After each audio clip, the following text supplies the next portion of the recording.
فاتحہ۔ بسم اللہ الرحمن الرحیم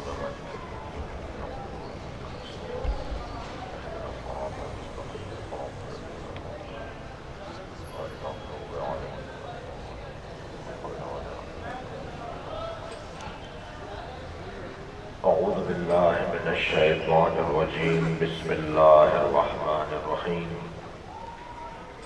الحمد للہ الذی لا یبلغ مدحته القائلون ولا يحصي نعماءه العادون ولا يعدي حقه المجتهدون الذي ليس لصفته حد محدود ولا نعت موجود ولا وقت معدود ولا أجل ممدود فطر الخلائق بقدرته ونشر الرياح برحمته الصلاة والسلام على الرسول المسدد المصطفى العمجد المحمود الأحمد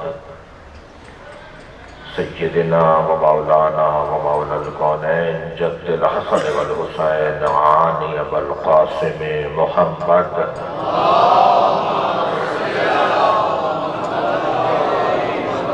وآلہ الطیبین الطاہرین المعصومین الذین قال اللہ انما یرید اللہ لیذہب عنکم الرجس اہل البیت ویطہرکم تطہیرا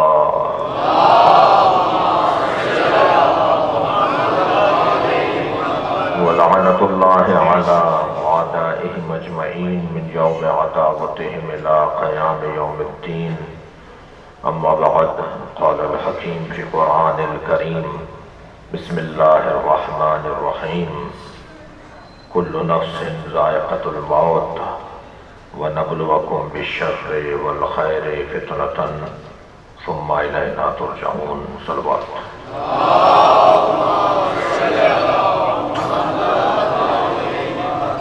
التماس ایک سورہ فاتحہ اور 3 مرتبہ سورہ اخلاص کے لیے مرحوم مغفور آغا مہدی حسن ابن آغا باقر علی افسر رحم اللہ الفاتحہ۔ بسم اللہ الرحمن الرحیم الرحمن الرحیم مالک یوم الدین ایاک نعبد و ایاک نستعین صراط الذین انعمت علیہم غیر المغضوب علیہم۔ بسم اللہ الرحمن الرحیم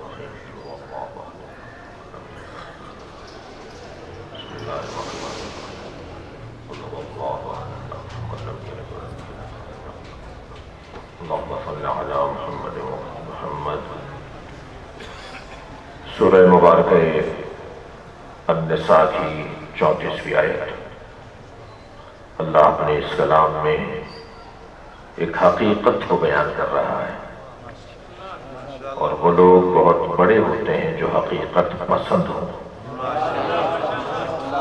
جو حقیقت کو مانتے ہوں اور حقیقت کو جانتے ہوں، اللہ پھر انہیں ولی بنا دیتا ہے۔ شاید سارا مسئلہ ہی حقیقت شناسی کا ہے۔ ہم ایک جگہ سے گزر رہے تھے، رستے میں ایک سانپ بیٹھا ہوا تھا، ہمارے بڑھتے ہوئے قدم رک گئے۔ سوچنے لگا آگے بڑھوں گا تو یہ موذی ہے، حملہ کرے گا۔ یہ سوچ ہی رہا تھا کہ دور کھڑے لوگوں نے تبصرہ شروع کیا کہ دیکھو مولانا کو بڑی شجاعت کی باتیں کرتے ہیں، سانپ سے ڈر رہے ہیں۔ اب میں سوچنے لگا ان کے چڑھانے میں آؤں یا عقل مندی کا ثبوت ہوں۔ بہت سے لوگ ہوتے ہیں جو چڑھا کے غائب بھی ہو جاتے ہیں۔ ابھی میں کھڑا سوچ رہا تھا کہ ایک بچہ میرے برابر میں آ کے کھڑا ہوا، کہنے لگا مولانا یہ پلاسٹک کا سانپ ہے۔ جب مجھے معلوم ہوا یہ پلاسٹک کا ہے تو میں نے اسی پر پیر رکھا اور گزر گیا۔ معلوم یہ ہوا جب حقائق روشن ہو جاتے ہیں تو اقدامات بھی تبدیل ہو جاتے ہیں۔ صلوات پڑھیں گے محمد و آل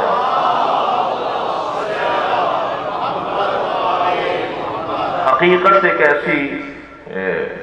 ایک ایک عنوان ہے، ایک ایسا عنوان ہے کہ جس کو تسلیم کرنا اہل دل کا ہی کام ہے۔ البتہ بہت ساری چیزیں سامنے کی ہوتی ہیں، لوگ انہیں مانتے ہیں مگر بولتے نہیں ہیں، مانتے ہیں مگر بولتے نہیں ہیں۔ ہر چیز جسے مانا جائے اسے بولنا بھی ایک عنوان ہے۔ میں فیصل آباد میں جناب مفتی صاحب کی خدمت میں تھا، جو اہل حدیث کے ہمارے بزرگ عالم دین تھے، رحلت فرما گئے، اکثر ان کی خدمت میں جانا رہتا تھا، ملاقاتیں تھیں، تو وہ اپنے مجمع میں کہنے لگے یہ سنی شیعہ کا جھگڑا یہودی کا پھیلایا ہوا ہے، سنی شیعہ میں جھگڑا نہیں ہے، اختلاف ہے، اختلاف اور ہوتا ہے، جھگڑا اور ہوتا ہے، شیعہ میں بھی اختلاف ہے، سنی میں بھی اختلاف ہے، سنی شیعہ میں بھی اختلاف ہے، تو اختلاف ہونا تو رحمت ہے، اختلاف ہونے سے تو ترقی ہوتی ہے، اختلاف اگر کہیں نہ ہو تو مردنی آ جاتی ہے، سکوت طاری ہو جاتا ہے، بے حسی طاری ہو جاتی ہے، اختلاف تو حیات کی علامت ہے، تو اختلاف اور ہے، جھگڑا اور ہے۔ تو ایک پرچہ آ گیا مفتی صاحب کے سامنے، کہنے لگے جی سنی شیعہ کا اختلاف، آپ یہ تو شیعوں کا کلمہ علیحدہ ہے، شیعوں کی نماز علیحدہ ہے، شیعوں کا روزہ 8 منٹ بعد کھلتا ہے، شیعہ تو خاک پر سجدہ کرتے ہیں، اور ایک طویل فہرست شیعہ کے یہ کرتے ہیں، شیعہ وہ کرتے ہیں، بہت سارے لوگوں کو بہت ساری باتیں پتہ نہیں ہے کہ ہم کیا کیا کرتے ہیں، تو جو پتہ ہو گئی وہ ان کی بات کریں، جی یہ کرتے ہیں، یہ کرتے ہیں، یہ وہ کرتے ہیں۔ تو مفتی صاحب نے کہا کہ وہ ایک سوال آیا کہ جی ان کا کلمہ لیتا ہے، کہا جی کیا پڑھتے ہیں شیعہ حضرات؟ کہ شیعہ حضرات کہتے ہیں لا الہ الا اللہ محمد رسول اللہ علی ولی اللہ، یا علی ولی اللہ کا بھی کلمہ اضافہ کرتے ہیں، انہوں نے کلمہ بدل دیا۔ مفتی صاحب کہنے لگے مجھے ہاں نام ہے جواب دو، علی اللہ کے ولی نہیں ہے؟ جب سارے سنی مجمع سے انہوں نے اقرار لے لیا نا کہ ہاں علی اللہ کے ولی ہیں، کہنے لگے بس فرق یہ تو مانتے اور بولتے نہیں ہو۔ صلوات پڑھیں گے محمد و آل محمد۔ لہذا بہت سارے حقائق ہیں کہ جن کا ماننا اور ہے اور ان کی زبان سے اقرار اور بولنا اور ہے۔ ایک حقیقت ہے عزیزو جسے موت کہا جاتا ہے، اور سب اس کو مانتے ہیں، مگر اپنی موت کی تیاری کے حوالے سے کون کتنا آمادہ ہے یہ ہر شخص خود بہتر جانتا ہے۔ ایک حقیقت ہے جو اللہ بیان کر رہا ہے، چہلم کی مجلس موت کا عنوان ہے کل نفس ذائقۃ الموت، ہر نفس کو موت کا ذائقہ لینا ہے، مزہ لینے کا ترجمہ نہیں ہوگا یہاں، ہر نفس کو موت کا مزہ لینا ہے نہیں، ہر نفس کو موت کا ذائقہ چکھنا ہے، اور ذائقہ بالطب ہوا کرتا ہے، ذائقہ بالطب ہوا کرتا ہے کہ جیسا انسان ہوگا ایسا ہی اس کا ذائقہ موت ہوگا، جیسا اس کا کردار ہوگا ایسے ہی اس کا ذائقہ موت ہوگا۔ کسی کے نزدیک موت کانٹوں پر چلنے کے برابر ہوگی، اور کسی کے نزدیک موت شہد سے زیادہ شیریں ہوگی، لہذا یہ دونوں برابر نہیں ہیں۔ جس کے نزدیک موت شہد سے زیادہ میٹھی ہے تو اس کی پوری زندگی موت کے لیے آمادگی کے ساتھ گزری ہے، تب وہ میٹھی بنتی ہے موت، اور جس کے ہاں موت جو ہے وہ فنا سے تعبیر کی جاتی ہو، موت یعنی ختم ہو جانا، برباد ہو جانا، اس سے تعبیر کیا جائے گا، وہاں پر موت کا ذائقہ تلخ ہوگا، ترش ہوگا، ناگوار ہوگا۔ لیکن عزیزان گرامی، جنہیں یہ یقین ہے کہ موت ہی ایک سبب ہے اس مدت گزر جانے کے بعد کہ جس کے سبب مولا علی کی زیارت نصیب ہوگی، تو پھر ان سے کوئی پوچھے کہ وہ موت کو کیسا جانتے ہیں۔ خاص طور پر اہل بیت کے چاہنے والوں کے نزدیک موت سے زیادہ بہتر کوئی اور شے شاید ہی ہو۔ اور یہ کس نے کہا ہے کہ موت یعنی فنا؟ خالق جو چیز اپنے لیے پسند کرتا ہے وہی مخلوق کے لیے بھی پسند کرتا ہے۔ مجھے تو حکم دیا ہے نا کہ جو چیز تم اپنے لیے پسند کرو وہ دوسروں کے لیے پسند کرو، تو اللہ جو چیز اپنے لیے پسند کرتا ہے وہ ہمارے لیے کیسے پسند نہیں کرے گا؟ اللہ کی جو پسندیدہ صفات ہیں ان میں سب سے پہلی صفت حی، الحی۔ بھائی صفات ثبوتیہ میں حی اور قیوم ہونا، پروردگار عالم کی پھر عالم ہونا، یہ اس کی پہلی محکم ترین صفات میں سے ہے۔ وہ حیات رکھتا ہے، الحی القیوم، وہ حیات رکھتا ہے۔ جو خود حیات رکھتا ہے اس سے موت صادر نہیں ہوگی، اس سے فنا صادر نہیں ہوگا۔ وہ چاہے گا کہ میری مخلوق بھی صاحب حیات رہے۔ اور پھر ایک اور حدیث میں ارشاد فرماتا ہے، حدیث قدسی میں، خلقتکم للبقاء لا للفنا، میں نے تمہیں باقی رہنے کے لیے بنایا ہے، میں نے تمہیں فانی ہونے کے لیے، فنا ہونے کے لیے نہیں بنایا۔ یعنی اللہ ہمیں فانی نہیں دیکھنا چاہتا، اللہ ہمیں باقی دیکھنا چاہتا ہے۔ یہ غلط فہمی ہے کہ موت یعنی فنا، موت فنا نہیں ہے، موت ایک منزل سے دوسری منزل کی طرف انتقال ہے، ایک شہر سے دوسرے شہر میں منتقل ہو جانا ہے۔ اب اس شہر کے رہنے والے، کیونکہ اس شہر کے رہنے والوں سے جسمانی طور پر اور اس چشم سر سے نظر آنے والے نہیں ہیں، تو اس کا مطلب یہ نہیں ہے کہ ان کا کوئی وجود نہیں ہے۔ میں بہت ساری چیزوں کو نہیں دیکھتا، میں بہت ساری چیزوں کو نہیں جانتا، تو یہ تو میرا قصور ہے نا، یہ میرا ہے نا جی۔ اور یہ کیا بات ہوئی کہ درخت بولتے نہیں ہیں؟ درخت بولتے ہیں، پتھر بولتے ہیں، جانور بولتے ہیں، یہ پانی جو ہم روزانہ استعمال کر رہے ہیں یہ بولتا ہے، یہ بات کرتا ہے، یہ میموری رکھتا ہے، یہ حیات رکھتا ہے، یہ شعور رکھتا ہے۔ اگر مجھے پانی اور مجھے درخت اور مجھے پتھروں کی بولیاں سمجھ میں نہیں آتی تو یہ عیب میرا ہے نا۔ اور فرمایا، ابھی میرے بھائی ذوالفقار کے اوپر کوئی شعر پڑھ رہے تھے، علامہ آیت اللہ علی اکبر نہاوندی نے العبقری الحسان نامی 10 جلدی کتاب میں ایک جلد مکمل ہے ان تبرکات پر مشتمل جو صاحب العصر جب ظہور فرمائیں گے تو اپنے ساتھ کیا کیا لے کر آئیں گے۔ ان میں سے ایک چیز جو حضرت لے کر آئیں گے وہ ہے ذوالفقار۔ حضرت اپنے ساتھ ذوالفقار کو لے کر آئیں گے۔ پھر کوئی 25 صفحے انہوں نے لکھے ہیں ذوالفقار کے فضائل میں۔ ان میں سے ایک فضیلت یہ ہے کہ ذوالفقار مولا علی سے باتیں کرتی تھی، ذوالفقار مولا علی سے بات کرتی تھی، میدان جنگ کے اندر مولا سے گفتگو میں مصروف رہتی تھی، اور مولا سے کہتی تھی کہ اسے ماریے اس لیے کہ اس کی نسل میں کوئی مومن نہیں ہے۔ اور گھر آنے کے بعد جناب زہرا کو گزارش جنگ سناتی تھی۔ ایک دن جناب زہرا نے جب مولا علی کو ایک جزیات کا بتایا نا کہ آج جنگ میں کیا کیا ہوا، جزیات کا جب مولا علی کو جناب زہرا نے بتایا تو مولا نے سوال کیا، فاطمہ تمہیں ان تمام باتوں کا کیسے احساس ہوا؟ فرمایا، یہ جو ذوالفقار ہے یہ مجھے بتاتی ہے۔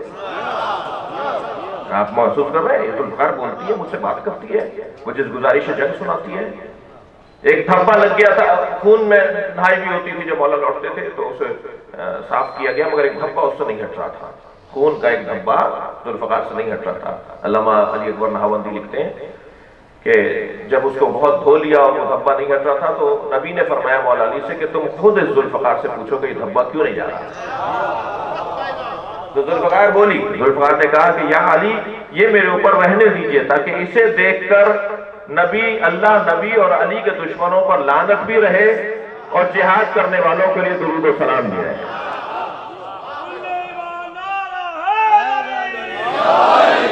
ذوالفقار بولتی تھی، بہت سے لوگوں سے یہ ہضم نہیں ہوتا، بہت سے لوگوں سے یہ بات نہیں اترتی حلق سے کہ بھئی یہ کیا بات ہے، یہ لوہا بولے گا جی۔ علامہ علی اکبر نہاوندی ہی ایک مثال اور دے رہے ہیں، علامہ مجلسی میں نے بھی اسے مولانا لکھا ہے کہ جب حضرت ابراہیم خلیل اللہ نے حضرت اسماعیل کے گلے پہ چھری رکھی تو خود تو کیونکہ پٹی باندھ لیتے تھے آنکھوں پر اور چھری چلاتے تھے، چھری نہیں چلتی تھی، گلا نہیں کرتا تھا، پٹی کھول کر دیکھتے تھے تو ہوتی تھی، پھر اسے سیدھا رکھتے تھے، پھر چلاتے تھے، پھر چھری نہیں چلتی تھی۔ تو حضرت ابراہیم نے جب کئی مرتبہ ایسا ہوا تو چھری سے، چاقو سے بات کی۔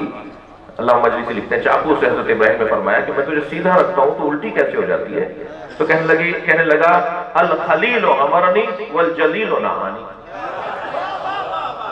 مجھے خلیل حکم دیتا ہے اور جلیل روک دیتا ہے۔ صلوات پڑھے محمد و آل محمد۔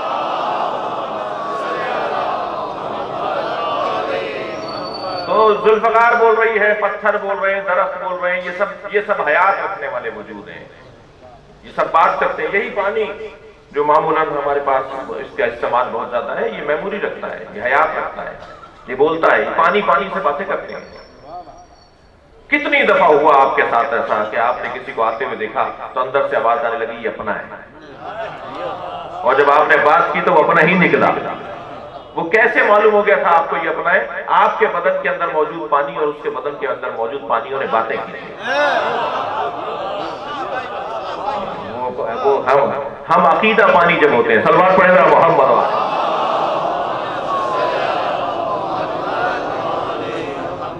یہ انسان کا پرانا عیب ہے کہ یہ اپنے قصور کو، اپنی کمزوری کو دوسرے کو پٹا سکتا ہے۔ عزیزان گرامی، اللہ فنا کے لیے نہیں بنایا اس نے کسی کو بھی، وہ حی ہے، وہ حیات دیکھنا چاہتا ہے، زندہ دیکھنا چاہتا ہے۔ اب زندگی کا مفہوم روشن کرنے کی ضرورت ہے کہ یہ جو موت کا تصور ہے کل نفس ذائقۃ الموت، تو اللہ نے کیا واضح طور پر نہیں کہہ دیا کہ نفس کو موت کا ذائقہ چکھنا ہے؟ نہ بدن مرتا ہے نہ روح مرتی ہے۔ انسان کی طاقت اس کی روح ہے، انسان کی توانائی اس کا بدن ہے، نہ بدن کو موت آتی ہے۔ یہ جو ہم قبر کے حوالے اپنا بدن کر کے آ جاتے ہیں، یہ ہمارا بدن مرا نہیں ہوتا۔ جیسے میں جب پیدا ہوا تھا اس دنیا میں آیا تھا، میرا بدن کچھ اور تھا، اور آج 42-43 سال کے بعد میرا بدن 100% بدل چکا ہے۔ یہی 40 سال میں یہی بدن تبدیل ہوا ہے، 100% بدلا ہوا ہے۔ اس کے تمام خلیے، اس کے تمام اعضاء، اس کے حتی کھال، گوشت، خون، سب چیزیں تبدیل ہو چکی ہیں 40 سالوں میں۔ تو اگر میں اپنی ظاہری حیات میں اپنے بدن کو تبدیل ہوتا ہوا مان سکتا ہوں، تو پھر قبر میں جانے کے بعد اگر وہ کسی اور بدن میں تبدیل ہوگا تو اسے کیوں نہیں مانتا؟ وہ بھی تو کسی اور بدن میں، یہ بھی تو میرا بدن بدل چکا ہے۔ بدن نہیں مر رہا، بدن کو موت نہیں آ رہی، روح کو بھی موت نہیں آ رہی۔ اور فرمائیں گے روح کو بھی موت نہیں آ رہی، روح موجود ہے۔ البتہ اتنا ضرور ہے کہ روح اور بدن ان دونوں میں آپس میں انتہائی تناؤ ہے، دونوں ایک دوسرے سے جھگڑتے ہیں۔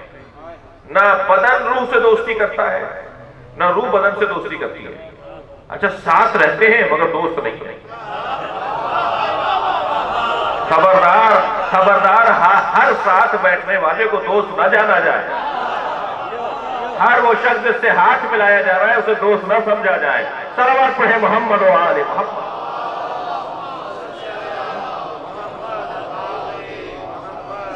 یہ دونوں آپس میں دوست نہیں ہوتے، ان دونوں میں آپس میں دوستی نہیں ہوتی، دونوں کا رخ بھی علیحدہ علیحدہ ہے۔ ایک بلندی کی طرف جاتی ہے روح، ایک پستی کی طرف لے جاتا ہے بدن۔ جی مثلا فرض کیجیے آپ لاہور میں رہتے ہیں اور بدن آپ کو مثلا لے جا رہا ہے فرض کیجیے ملتان کی طرف، اور روح آپ کو لے جا رہی ہے مثلا اسلام آباد کی طرف، دونوں کا رخ ہی الگ ہے، ساتھ ہیں مگر ایک دوسرے سے تناؤ کھچاؤ میں۔ اب کون سی چیز کہاں جاتی ہے؟ کہ بس جو چیز غالب آ جاتی ہے وہ دوسری چیز کو وہاں لے جاتی ہے۔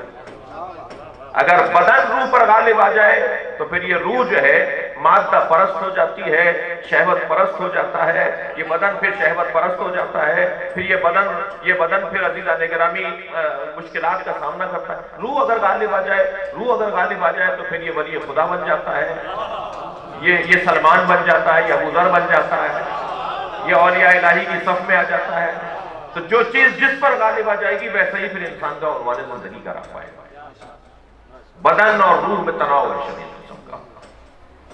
روح ہمیں بلندی کی طرف لے جا رہی ہے اور بدن ہمیں پستی کی طرف لے جا رہا ہے۔ اچھا بدن تو مؤنث اور مذکر ہوتا ہے مگر روح مؤنث اور مذکر نہیں ہوتی۔ بدن میں تو ہے کہ یہ عورت کا بدن ہے، یہ مرد کا بدن ہے، مگر روح کے اندر مؤنث اور مذکر نہیں ہے۔ اور وہ کون سا سبب ہے جو ہمیں اللہ سے قریب کرتا ہے؟ وہ ہے روح۔ ہمیں روح اللہ کے قریب کرتی ہے۔ جی اگر روح بدن پر غالب آ جائے تو سردی کے زمانے میں، ٹھنڈ کے زمانے میں فجر کی نماز کے لیے یہ بدن بستر چھوڑ دیتا ہے، اور اگر بدن روح پر غالب آ جائے تو پھر یہ بستر میں پڑا رہتا ہے اس لیے کہ اس کا بدن اس پر غالب آئے۔ بس کیا کیا جائے کہ روح بدن پر غالب آ جائے۔ بس جب انسان کی روح اس کے بدن پر غالب آ جائے گی تو پھر یہ ولایت کی وادیوں میں سفر کرنے لگے گی۔ صلوات پڑھیں گے محمد و آل محمد۔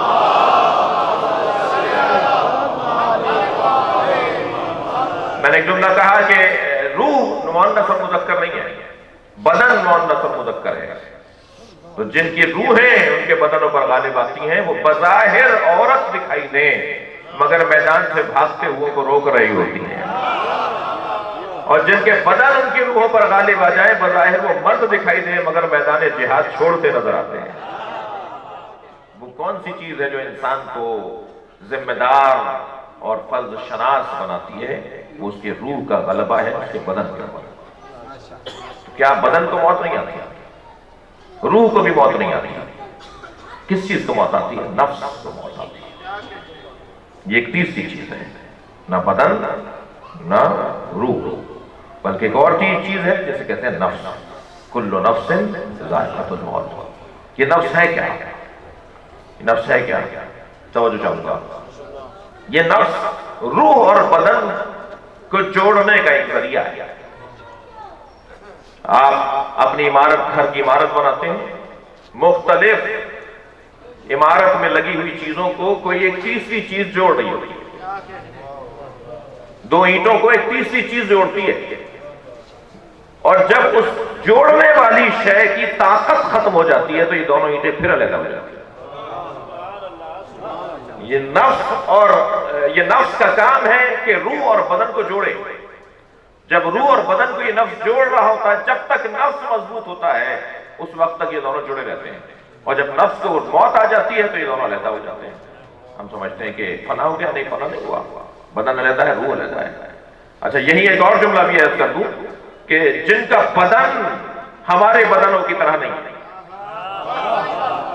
ان کی روح ہمارے روح کی طرح کیسے ہوگی؟ میں اور آپ جس دروازے پر بیٹھے ہیں نا، ان لوگوں کا بدن ہمارے بدنوں کی طرح نہیں ہے۔ میری انگلی کٹے تو خون نکلتا ہے۔ اہل سنت نے اپنی کتابوں میں روایت لکھی ہے کہ جب امام حسین بھوکے ہوتے تھے تو نبی اپنا انگوٹھا منہ میں دے دیتے تھے، اس انگوٹھے سے دودھ نکلتا تھا۔ ان کا تو بدن بھی، ان کے بدن سے نکلنے والی رطوبتوں کا برکت ہی کچھ اور ہے۔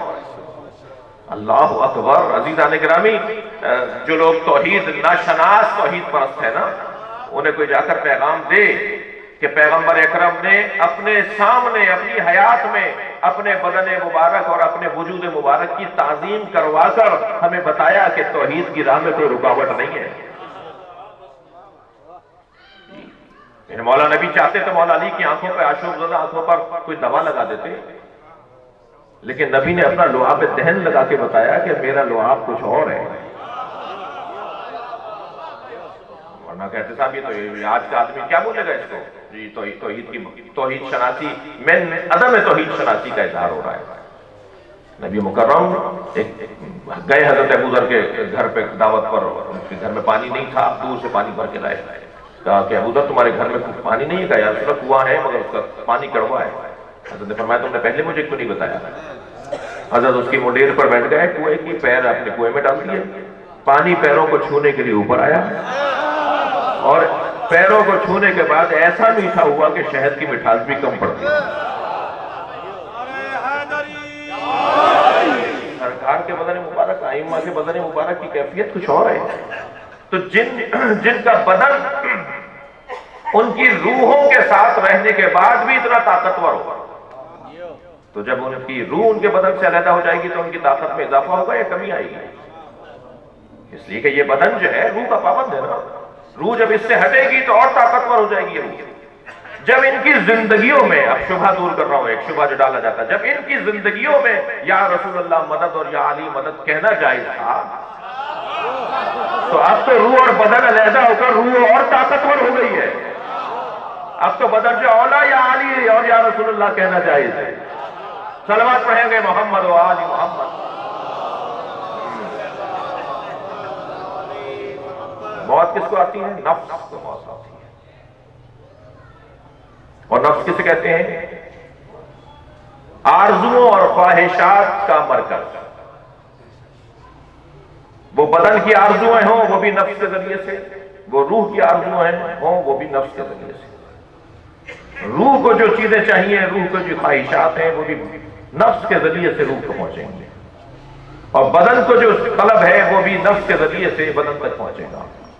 لہذا عجیب و حسین فقرہ ہے معصوم کا، فرماتے ہیں موتو قبل ان تموتوا، مر جاؤ اس سے پہلے کہ موت آئے۔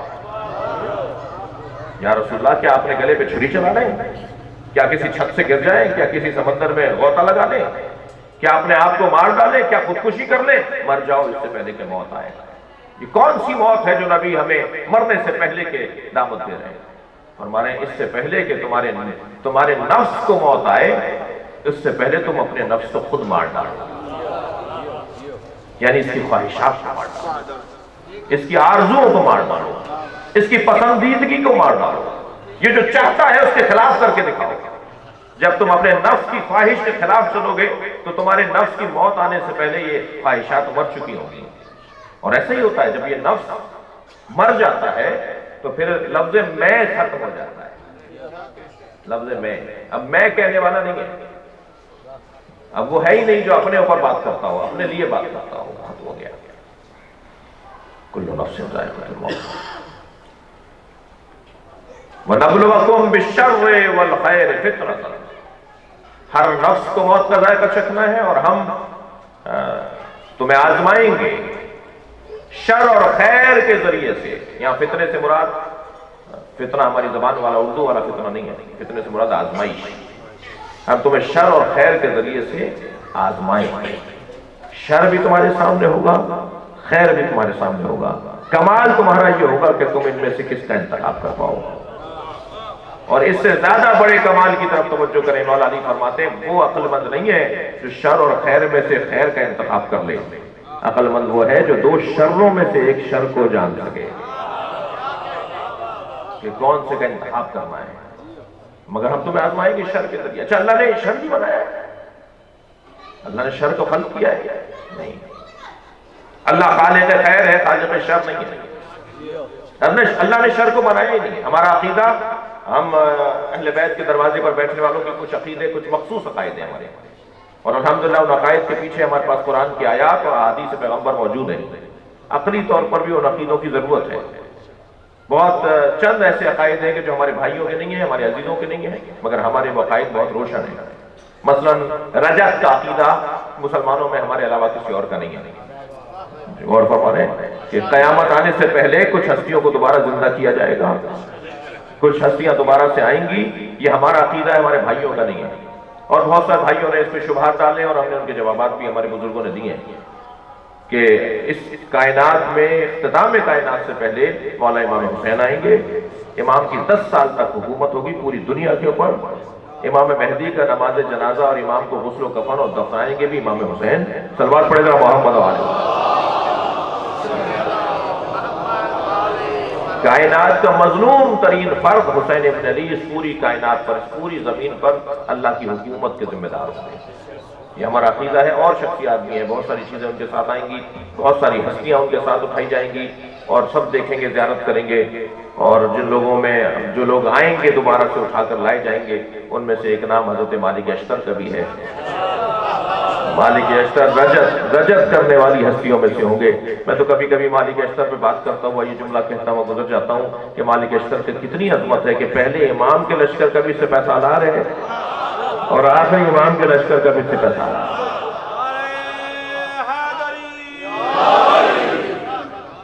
یہ رجت کا عقیدہ ہمارا مخصوص عقیدہ ہے ہم شیعوں کا۔ اسی طرح بدا کا عقیدہ